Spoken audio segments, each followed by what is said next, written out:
क्योंकि जब भी आदमी दुखी होता है ना, परेशान होता है, तो वो कहाँ भागता है फिर। पहले भले ही कोई बहुत बोले कि बेकार होते हैं पंडित ये सो, लेकिन जब आपकी परेशानी बढ़ती है तो आप पंडित जी के पास जाते हो और पंडित जी आपको सही चीज बताते हैं। ग्रह नक्षत्र ये है वो है क्यों है। अब आपको पता होगा कि ये ग्रह नक्षत्र क्यों होते हैं। ग्रह नक्षत्र भी उस मेमोरी को लिए हुए हैं जो कर्मा आपने करे हैं। दोस्तों, सब जगह से आप भाग सकते हो, भगवान से आप माफी पा सकते हो, लेकिन कर्मा से नहीं। इसीलिए बहुत सचेत होकर के अपने जीवन को, यदि आपके घर में बीमारी ज्यादा है, कलह है, क्लेश है, रोग है और दुख, बहुत प्रकार के दुख हैं, आपको संतुष्ट नहीं हो, आप बस परेशान हो, भटक रहे हो, बहुत है आपके घर में तो भी आप परेशान हैं, तो इसका एक महा उपाय है, वो है महादान। दोस्तों, रोज की तरह यदि आपको मेरा वीडियो पसंद आता है तो मेरे चैनल को सब्सक्राइब करें, मेरे वीडियो को लाइक करें, कमेंट करें, शेयर करें, सब कुछ करें। कमेंट में जय श्री राम लिखें, राम हमारी ऊर्जा है। तो दोस्तों, क्या होता है ना कि बहुत सारे उपाय पंडित जी लोग बताते हैं, क्योंकि जब भी आदमी दुखी होता है ना, परेशान होता है, तो वो कहाँ भागता है फिर। पहले भले ही कोई बहुत बोले कि बेकार होते हैं पंडित ये सो, लेकिन जब आपकी परेशानी बढ़ती है तो आप पंडित जी के पास जाते हो और पंडित जी आपको सही चीज बताते हैं। ग्रह नक्षत्र ये है वो है क्यों है। अब आपको पता होगा कि ये ग्रह नक्षत्र क्यों होते हैं। ग्रह नक्षत्र भी उस मेमोरी को लिए हुए हैं जो कर्मा आपने करे हैं। दोस्तों, सब जगह से आप भाग सकते हो, भगवान से आप माफी पा सकते हो, लेकिन कर्मा से नहीं। इसीलिए बहुत सचेत होकर के अपने जीवन को जिए, अपनी कर्मा कहीं गलत कर्मा ना बनाए, जितना हो सके अच्छा करें। और कर्मा करते समय भी बहुत ध्यान रखने की बात है कि कर्मा के साथ जो भी आप सत्कर्म कर रहे हैं उनके साथ अपना संबंध ना जोड़ें। होता है ना, हम लोग कहते हैं अरे मैंने तो ये कर दिया, मैंने ये कर दिया। समझ लो आप मैंने यानी अपना संबंध जोड़ देते हो। आप जहां पर आप कर्म के साथ, सत्कर्म के साथ अपना संबंध जोड़ते हो, वहां पर आपको उस कर्म का फल मिल जाता है। यानी कि आपको बहुत ज्यादा प्रतिष्ठा मिलेगी, लोग आपका वाह वाह करेंगे, उस दान का, उस कर्म का आपको फल भी मिलेगा, आप दिनों दिन उन्नति करेंगे, लेकिन मुक्ति नहीं, है ना। तो दान का मतलब, सत्कर्म का मतलब, आखिरी जो है रास्ता वो है कि मुक्ति, और वो आपको नहीं मिल सकती है। भगवान कृष्ण ने गीता में कहा है कि उसका संबंध बिल्कुल ना जोड़ें, अपने आप को अलग रखें, वो कर्म अलग है। आप दाएं हाथ से करें तो बाएं हाथ को पता ना लगे, इस तरह से आप सत्कर्म करें। तो दोस्तों, 4 प्रकार के जो दान है उनमें सबसे पहला दान है अन्न का दान।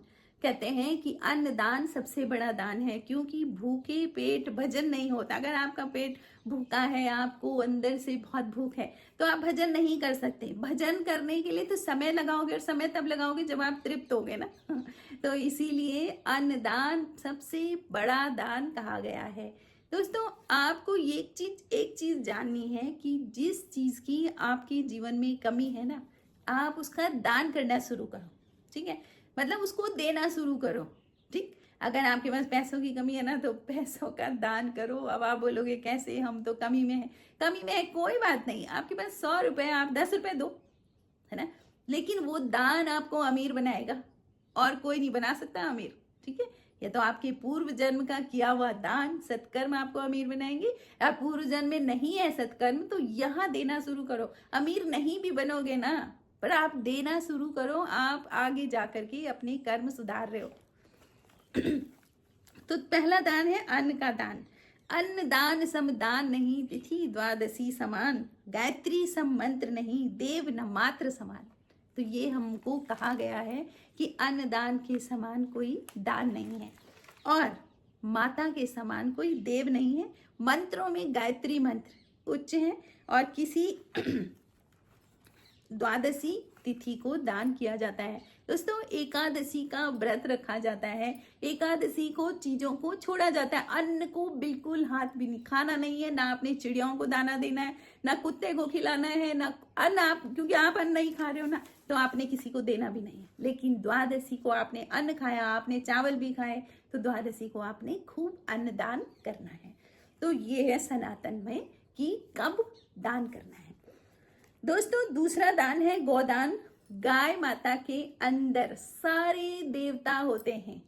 गाय माता के अंदर सभी देवता निवास करते हैं। और अगर आप गाय का दान करते हैं तो वो सबसे उच्च दान है। अगर गाय के साथ गाय के बछड़े का दान करते हैं वो और भी अच्छा है।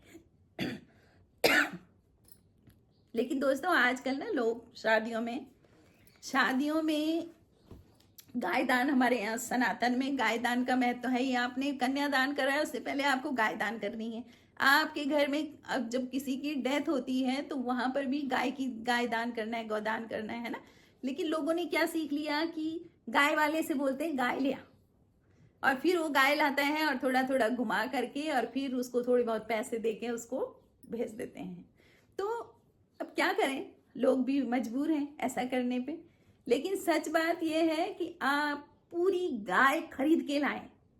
खरीद लिया आपने गाय, और अब आप किसी ऐसे को गाय दें जिसको गाय की बहुत जरूरत है, उसको वो गाय दान में करें। वो होती है असल में गौदान, जिसको गौदान कहते हैं। ठीक है। दूसरा, कभी आपका बर्थडे है, आपके घर में एनिवर्सरी है, होटलों में जाके पार्टी करते हैं, वो भी बुरा नहीं है। लेकिन भाई थोड़ा सा इस तरफ भी देखें।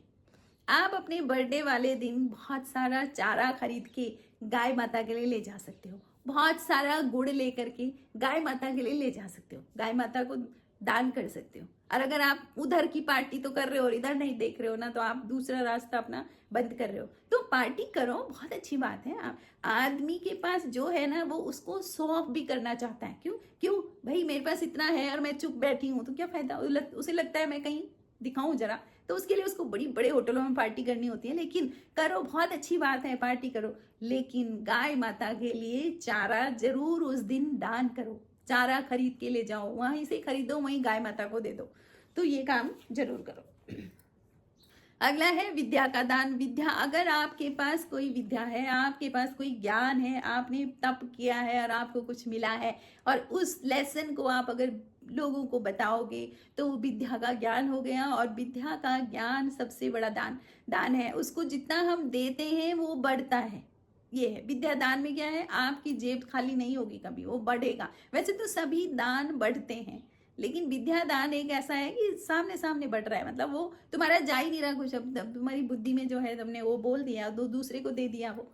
ठीक है ना। तो विद्या दान बहुत बड़ा दान है। और चौथा दान है दोस्तों भरोसा, भरोसे का दान। यानी आपने किसी को विश्वास दिया है, विश्वास में लिया है, तो फिर बीच में किसी को ऐसे नहीं छोड़ देना चाहिए। भरोसे का दान भी बहुत बड़ा दान है। आपने किसी को बोला कि हाँ मैं तेरे साथ हूँ और मैं जब तुझे प्रॉब्लम आएगी तो मैं खड़ा, और जब तुम्हारा समय आया उसको प्रॉब्लम आई और तुम पीछे हो गए, तो ये बहुत बुरी चीज होती है। भरोसे का दान करो। किसी को विश्वास दिया है तो उसको विश्वास दिलाओ।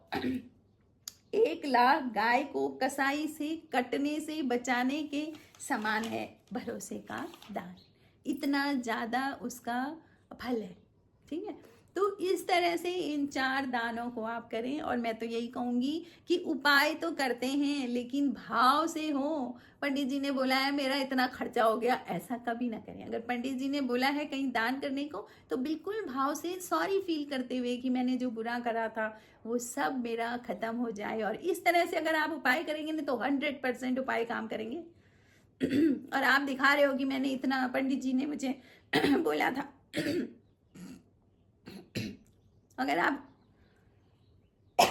अगर आप दिखावा कर रहे हो कि पंडित जी ने बोला है और मुझे इतने का दान करना है और मैं इतना दान कर रहा हूँ और आओ देखो सब लोग, तो आपका उपाय भी काम नहीं करेगा। तो लोग कहते हैं ना, मैं अपने वीडियो में लोग मुझे मैसेज करते हैं अजी कैसे होगा, इतने समय में कैसे हो जाएगा। पितृदोष वाला मेरा वीडियो था तो उसमें यह था कि इतने कम समय में कैसे दोष मुक्त हो। कम किसने बोला है, आप समय लगाओ तो सही, आप समय लगाओ, आप भाव तो लाओ अपने भीतर। आप एक बार सॉरी फील करके ये काम करने शुरू तो करो। छोटे छोटे छोटे छोटे कैसे नहीं दूर होगा, कैसे कैसे दोष दूर हो जाते हैं। लेकिन आप तो चौड़े हो रखे होगी, नहीं हमने तो कुछ किया ही नहीं है, अब भगवान ही हमारे साथ बुरा कर रहा है। तो फिर कहाँ से फल मिलेगा। तो ये बहुत छोटी छोटी चीजें हैं जिनको जानना बहुत जरूरी है। और दोस्तों आपको वीडियो कैसे लगा आप कमेंट जरूर करें। Thank you for watching.